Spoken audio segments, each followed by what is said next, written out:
Hi, my name is Adriana Mata. I'm the CEO and co-founder of Agile Impacts.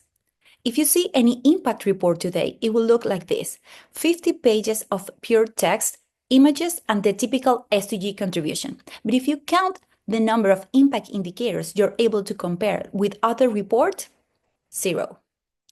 I have more than 10 years trying to make impact measurement accessible for all organizations in the world through technology. And that's how I know that the problem is that apparently all the companies are measuring something, but still no one is able to compare.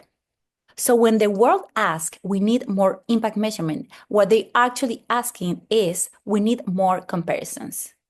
We knew we have to break the problem in pieces because the impact measurement challenge is not the same for companies that what it is for capital allocators. We knew we have to create a market-driven solution for companies, and that's how we make a research and find out that, of course, the big challenge is fundraising and cash flow.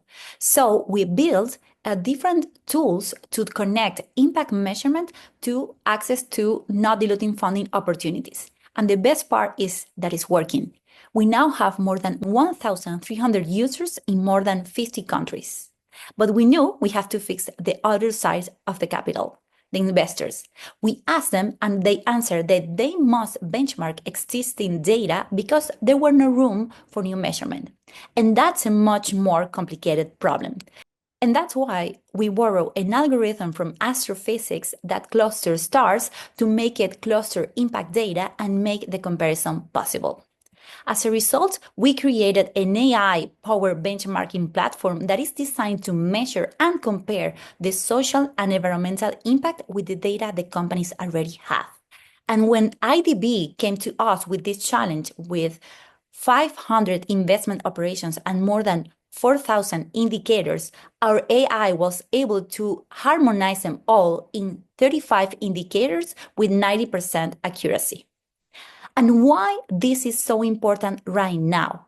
Because before AI, the only way to make comparison possible were through standards. But every year, a new framework, a new standard comes out, and it doesn't solve the problem. So with this, we can let the companies measure however it's valuable for them, make them compare and compete, and have the incentives to own and grow their impact data. And then a real market for impact will exist as the MSCI did it for finance in the 70s. That's why you should invest in us. Thank you very much.